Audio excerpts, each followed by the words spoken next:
Bienvenue sur Chronique, les séries de podcasts inédits de Mapato.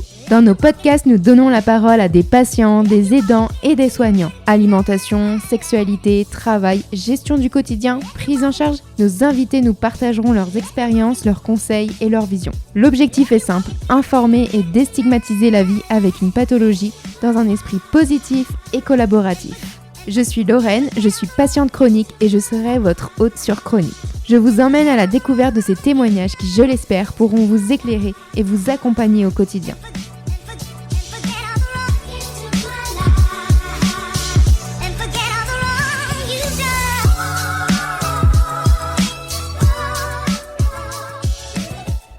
Bienvenue dans cette série dédiée aux troubles du spectre de l'autisme, rendue possible grâce au site autismesommeil.fr.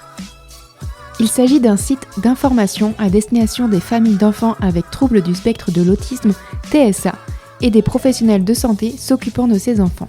Son objectif est de leur apporter les informations et les outils facilitant la prise en charge des troubles du sommeil. Aujourd'hui, nous avons le privilège de plonger dans une histoire extraordinaire, celle de Constanza, une mère dévouée de 4 enfants et de son fils Théodore, un jeune garçon avec un trouble du spectre autistique qui a trouvé sa passion dans l'aviron. Théodore était un bébé rayonnant, l'enfant que tout parent rêve d'avoir. Il était éveillé et calme, mais à l'âge de 2 ans et demi, tout a changé. Il a perdu sa voix, s'est isolé et a développé des peurs inexplicables, comme l'interaction avec les autres. Le voyage de Constanza et de sa famille a été marqué par des consultations médicales, 7 diagnostics erronés et une quête émotionnelle pour trouver les réponses nécessaires. Ce périple les a finalement orientés vers le CMP, centre médico-psychologique de leur ville. Mais le diagnostic du trouble du spectre autistique n'était pas encore établi. C'est grâce à la persévérance de Constanza et à la découverte de ressources spécialisées qu'ils ont finalement obtenu la réponse qu'ils cherchaient. Théodore était déjà à l'école lorsque le diagnostic du trouble du spectre autistique a été posé à l'âge de 4 ans et demi. Dès lors, Constanza a compris l'importance de l'activité physique pour aider Théodore à mieux comprendre son propre corps, à socialiser et à renforcer son estime de soi. Constanza a créé l'OTI Aviron, une initiative qui a évolué pour devenir une section aviron adaptée au sein du club Boulogne 92 Aviron, accueillant des personnes atteintes de divers troubles. Avec 21 jeunes, Constanza a pu constater les bénéfices tangibles de cette activité. Une amélioration de la posture, une meilleure compréhension des limites corporelles et une sérénité évidente après chaque séance. L'histoire de Constanza et Théodore nous rappelle l'importance de se former et de partir du principe que chaque individu est capable de réaliser de grandes choses. Nous espérons que cet épisode vous inspirera et vous éclairera sur les défis et les triomphes auxquels sont confrontées les familles touchées par l'autisme. Je vous laisse sur notre conversation pour découvrir comment l'aviron adapté a changé la vie de Théodore et de nombreux autres jeunes. Je vous souhaite à toutes et à tous une excellente écoute. Bonjour Constanza.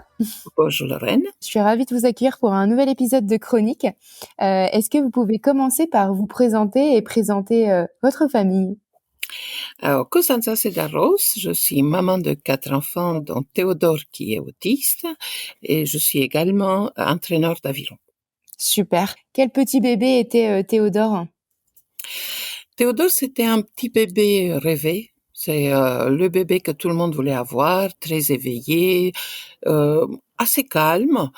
Mais voilà, j'avais déjà son frère aîné qui était très très éveillé, qui a parlé très tôt avec des phrases à 1 an. Ça me stressait pas plus que ça d'avoir un autre enfant qui a le même fonctionnement. À quel moment vous avez commencé à vous poser des questions ? À 2 ans et demi, dans un laps de temps très très court, sur 2 mois, le comportement de Théodore a complètement changé. Donc il ne parlait plus, il se cachait, il était angoissé, il était apeuré d'être en contact avec les autres. Donc voilà, c'était vraiment un changement radical qui nous a questionnés. Comment ça s'est passé pour le diagnostic ? Enfin, vous êtes allé voir des professionnels de santé justement liés à ce changement ? Nous avons vu beaucoup de professionnels de santé. Heureusement que nous avons été tenaces parce qu'on a eu quand même 7 diagnostics pour Théodore pour arriver au bon. Au départ, il était en alt-garderie, dont le professionnel de la petite enfance nous avait un peu tiré le signal d'alarme sur le changement de comportement. Et puis, suite à nos échanges avec eux, sont orientés vers le CMP, le centre médico-psychologique de la ville. où pendant 2 ans, nous n'avons eu 2 ans et demi, aucun diagnostic. C'était l'idée de ne pas coller une étiquette, voilà. Puis, j'ai un peu insisté parce que je voulais savoir comment faire et puis si, mes agissements ne changeaient pas le comportement, si la manière dont j'agissais avec mon enfant n'empirait pas sa situation. Face à mes insistances, il y a eu un diagnostic, en guillemets, de trouble de comportement. Donc, je suis allée me renseigner sur le net. Je n'ai pas trouvé le comportement de mon enfant dans ce trouble de comportement qui était décrit sur l'Internet à l'époque. Et puis, j'ai insisté encore et la pédopsychiatre a laissé psychose infantile. Bon, là non plus, je trouvais pas. Voilà, la description de psychose infantile ne correspondait pas à mon enfant. J'ai insisté encore, je l'ai écouté, donnez-moi un terme anglophone que je puisse chercher sur les sites anglophones. Et puis là, elle a lâché le trouble envahissant de développement, c'était la dénomination de l'époque de trouble du spectre de l'autisme, mais qu'elle n'était pas sûre parce que il parle et dont un enfant autiste ne parle pas.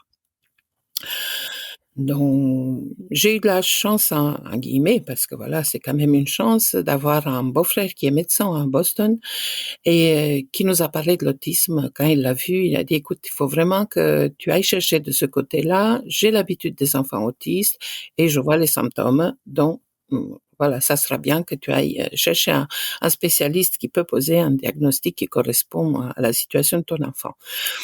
Donc, j'ai cherché aussi la psychose infantile et à l'époque, je suis tombée sur le site de l'association Autisme France qui conseillait aussi fortement d'aller vers certains médecins qui étaient sur leur liste pour vraiment vérifier le diagnostic parce que en France, on avait encore l'habitude de poser, je crois que ça persiste encore un peu aujourd'hui, ce diagnostic de psychose infantile pour les enfants autistes. Donc, j'ai pris rendez-vous ensuite à l'hôpital Necker. On a fait des tests génétiques, on avait fait d'autres tests à Debré. Voilà.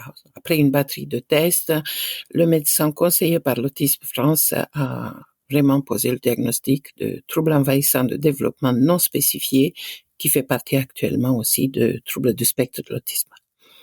Voilà. Ça a pris presque 3 ans. Ouais, c'est ça, c'est ce que j'allais dire. Ça a mis du temps quand même à avoir le diagnostic. Et Voilà. justement, pendant ce laps de temps, est-ce que vous avez commencé à réfléchir justement à quelle allait être la suite de la prise en charge de Théodore? Enfin, quelles ont été un peu vos impressions au moment où le mot a été posé sur le diagnostic? En fait, Théodore était déjà scolarisé avant d'avoir le diagnostic, parce qu'on l'a eu à 4 ans et demi. Nous avons commencé vers 2 ans et demi de recherche. Et, euh, et donc, là, la question de l'accompagnement à l'école par une éducatrice ou un ESH s'était posée. Et nous avons eu de la chance aussi parce que voilà, on a forcé les portes, parce qu'on a demandé des explications, parce qu'on a essayé de comprendre, d'avoir vu octroyer à Théodore une place dans un CESA, dans un service d'accompagnement à domicile. Et donc eux, ils étaient un peu formés à l'autisme et même s'il n'y avait pas le diagnostic de poser, ils avaient bien vu que c'était de l'autisme et ils avaient commencé une prise en charge correspondant à son trouble. Donc voilà, ça a été quand il est passé en grande section de maternelle. D'accord. Et vous aviez des peurs un petit peu justement concernant la suite pour Théodore? Forcément, Mmh. forcément, parce que d'un enfant qui avait un développement un peu en avance sur son âge, on a eu très vite un enfant non verbal, un enfant qui se cachait, qui ne supportait pas la présence des autres, qui l'environnement qui ne lui était pas connu l'angoissait. Donc, que faire? Comment l'aider? Et quel sera son futur surtout? C'est ça. Ouais, exactement. Et du coup, aujourd'hui, il est suivi par quel type de professionnel de santé? Aujourd'hui, Théodore, il a une psychiatre qui le voit une fois par an parce qu'il n'y a pas besoin de voir plus, qui chapeaute un peu la prise en charge.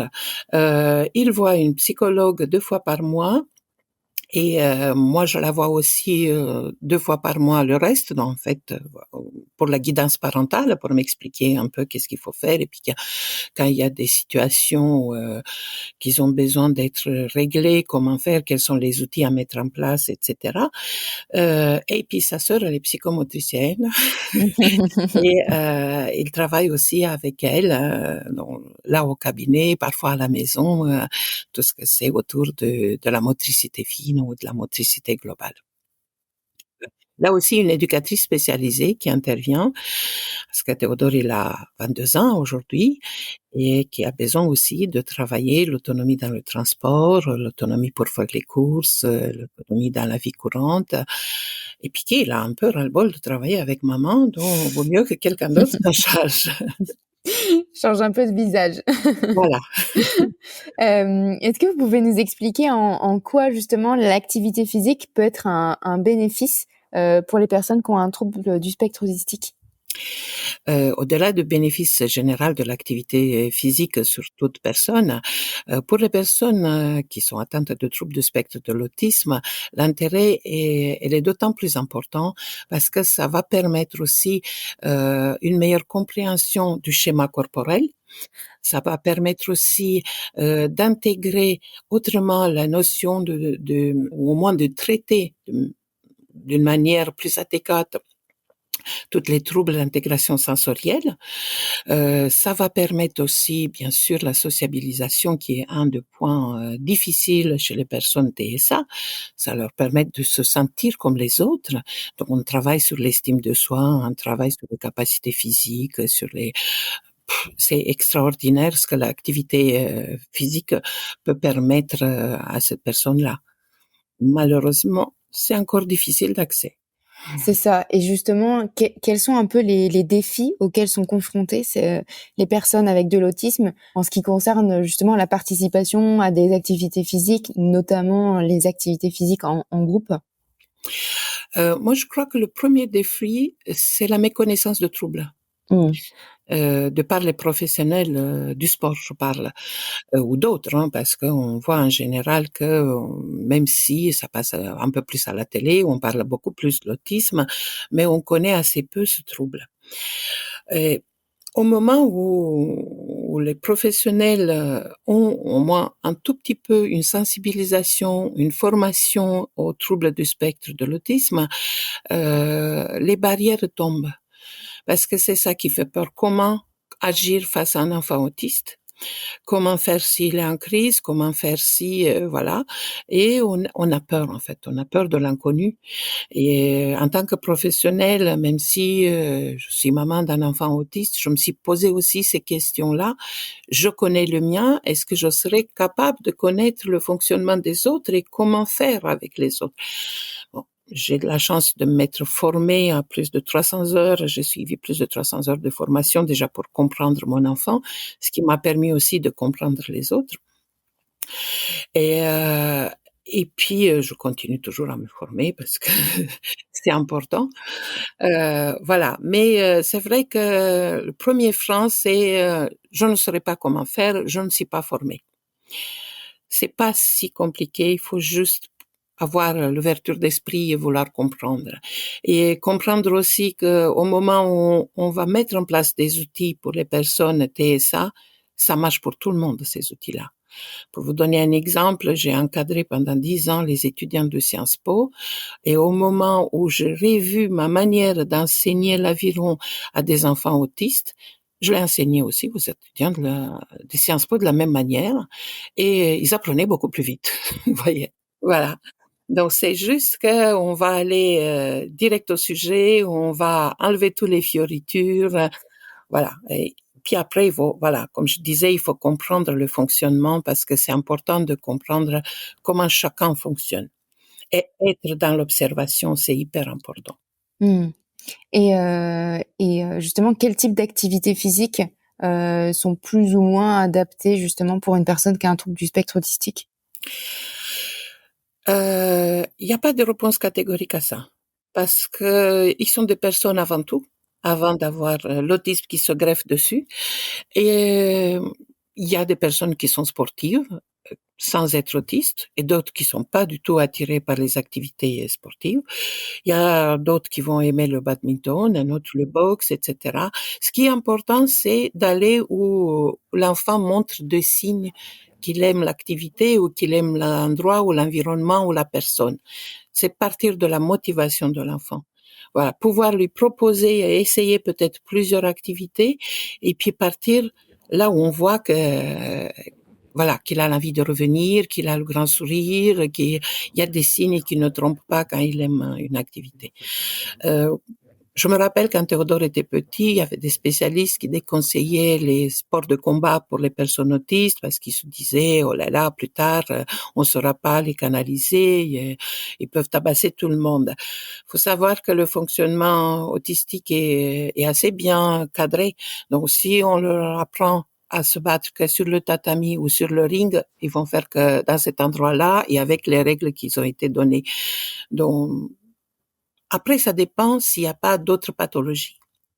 Et ça dépend aussi de l'âge de la personne. En ce qui concerne l'aviron, le sport dont je connais très bien, on ne peut pas prendre des jeunes en dessous de 10-12 ans parce qu'il y a des capacités physiques aussi qui sont nécessaires et que les enfants ils n'ont pas encore les capacités nécessaires ou la colonne n'est pas encore assez stable ou voilà. Il faut porter des bateaux, il faut pouvoir faire un mouvement. C'est assez compliqué en dessous de 12 ans, je trouve. Ok, d'accord. Et donc vous avez une très grande carrière justement dans l'aviron et vous avez créé une initiative qui s'appelle Loti Aviron. Est-ce que vous pouvez nous en parler? Alors, au départ, c'était Oti Aviron. Maintenant, c'est devenu un aviron adapté parce que on n'est pas sectaire, donc on a ouvert à tous les autres. Disons que j'ai 4 enfants, que étant moi-même une ancienne sportive de haut niveau et puis depuis très longtemps entraîneur d'aviron, mes enfants avaient un peu l'obligation de savoir d'apprendre à ramer, voilà. Après, s'ils veulent continuer ou pas, c'est leur problème, mais au moins d'apprendre le geste, voilà. Et puis, s'avère qu'un de mes fils a fait un peu plus loin, jusqu'au championnat de France, jusqu'à aller dans l'équipe de France, etc. Et Théodore était tout le temps sur les berges de la Seine, dans un bateau avec maman, donc forcément, il avait l'envie d'essayer, faire comme les frères, et puis sa sœur. Et on s'est dit avec son éducatrice de l'époque, qui le suit aussi aujourd'hui, pourquoi pas essayer. Ça me semblait très compliqué parce que le geste est compliqué. Il y a besoin de coordination motrice qui fait un peu défaut aux personnes avec autisme, pas tous, mais en général. Besoin de prendre en compte l'environnement aussi. Il y a plusieurs aspects qui sont compliqués dans l'aviron, mais c'était fait et ça a marché. Et ça lui a plu. Et puis le milieu aquatique attire pas mal de personnes avec autisme. Et c'est une sacrée motivation. On a dit pourquoi pas. Et puis l'actuel président du club était à l'époque éducateur sportif, coach d'aviron et passé sa partie handicap. Il avait besoin un peu de cobaye en guillemets, donc j'ai fait appel à l'Autisme sans frontières à 92. C'est une association dans laquelle je suis impliquée depuis des années. Et des jeunes de l'asso sont venus essayer l'aviron.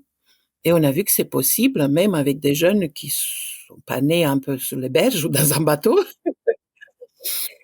Et on a mis en place en 2016 l'activité Oti Aviron, qui est devenue Aviron adapté parce qu'entre-temps, il y a des jeunes avec de la trisomie 21 ou de la dysphasie ou d'autres neurodéveloppementales qui sont venus essayer, puis ça les a plu, puis ils sont restés.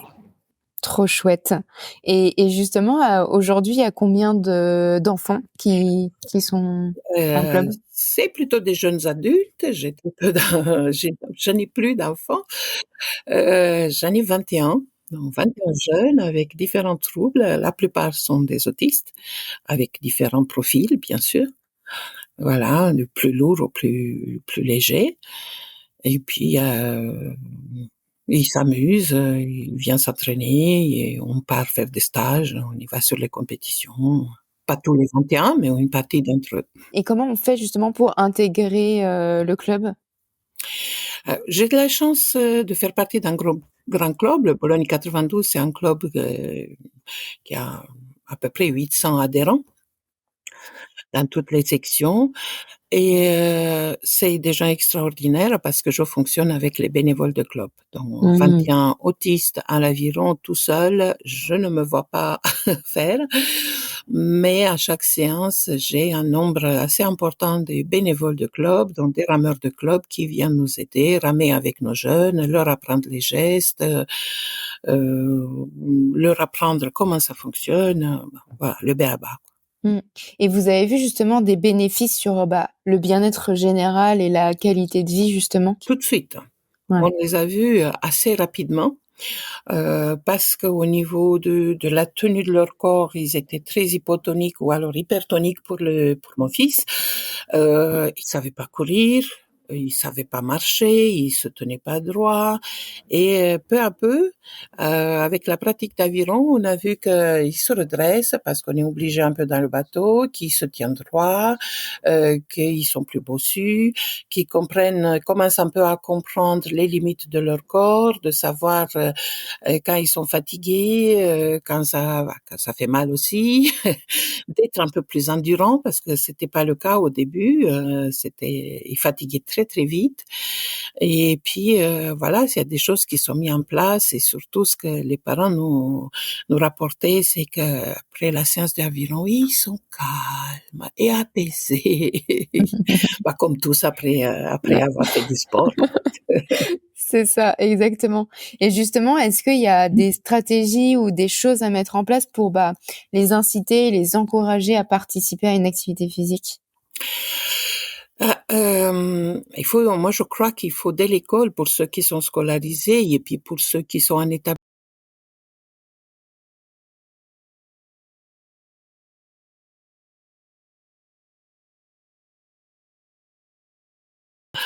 et puis tous les bénéfices que le sport amène, ils sont énormes. Et une fois habitués depuis tout petit, on peut leur proposer autre chose plus grand.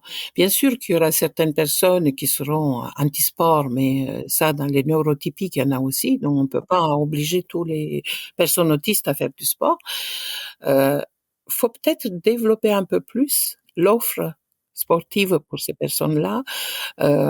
Moi, je sais que j'ai cherché pendant très longtemps des activités sportives pour mon enfant et qu'il y avait très très peu. Même lui apprendre à nager à la piscine, c'était compliqué. Les maîtres nageurs trouvaient que c'est hyper compliqué de toucher un autiste, d'apprendre un autiste, etc. Et puis, ils ont renoncé avant même d'essayer. Faut former aussi les professionnels pour comprendre que, voilà, c'est faisable et on peut le faire, pas avec 21, parce que si on n'a pas les bénévoles derrière, c'est pas si évident, mais on peut commencer 1, 2, 3, 5, etc. Et que c'est possible à tous les niveaux, même les plus lourds. Bien sûr, la progression ne sera pas la même, hein, mais il va progresser en fonction de lui-même, en fonction de ses capacités. Ouais, c'est ça. Et justement, dans les cas un peu plus lourds que, dont vous parlez, est-ce qu'il y a justement des exemples de très belles réussites, justement pour qui, le sport a été vraiment une belle victoire? J'ai pas forcément d'exemple parce que on est malgré les 7 ans passés, mais on est quand même au début. Et puis pour les personnes un peu plus lourdes, il faut un peu plus de temps, un peu plus de patience. Mais pour moi, l'exemple, j'en ai 2 jeunes, j'en ai 3 qui sont c'est beaucoup plus difficile pour eux. Et 2 d'entre eux qui ne savaient même pas comment positionner leurs mains, qui n'arrivaient pas à monter dans un bateau, qui leur faire ramer, c'était encore plus compliqué. Je les vois avec un grand sourire, ils viennent, ils rament avec les gens et puis les bénévoles sont super contents de pouvoir d'avoir pu transmettre, leur passion et puis de les voir progresser autant. Donc, c'est aussi une motivation pour les personnes qui accompagnent. C'est ça, Voilà. exactement, c'est ce que j'allais Après, dire. pour les amener en compétition, il y aura une autre étape et il faut du temps aussi. Et puis, si eux, ils seront désireux d'aller en compétition, voilà. Ce n'est pas une obligation. Comment les organisations sportives et les clubs, ils peuvent rendre plus facile des programmes justement pour des personnes avec des troubles? Je me répète, mais voilà, c'est la vérité. Il faut former les professionnels. Il faut former les professionnels et il faut avoir l'envie d'essayer. Parfois ça marche pas. Il y a des jeunes aussi qui ont arrêté l'aviron, qui sont venus, qui ont essayé, qui sont restés 2-3 ans chez nous. Pour certains, ils n'ont pas trouvé leur place. D'autres, il y avait d'autres choses à côté, c'était compliqué. Mais avoir l'envie d'essayer. Donc, se former et avoir l'envie d'essayer. Et puis, il faut pas vraiment une formation hyper professionnelle. Il faut juste comprendre un peu comment ça fonctionne. Moi, j'anime aussi des formations dans le département avec le comité sport adapté pour expliquer aux professeurs du sport comment faire avec une personne autiste, quelles sont les étapes, quels sont les outils, etc. Donc, il n'y a pas besoin d'une formation universitaire pour ça. Ouais, c'est ça. C'était ma question suivante, justement, de savoir s'il y avait des ressources sur lesquelles on pouvait s'orienter, mais du coup, il y a des comités de sport adaptés. Voilà, vous avez sur chaque département le comité du sport adapté qui sont affiliés aussi à la fédération du sport adapté. Ils peuvent aussi contacter directement les fédérations sportives qui ont leur liste des clubs qui accueillent des personnes en situation de handicap, donc concernées par le sport adapté, parce qu'il y a le handisport et le sport adapté.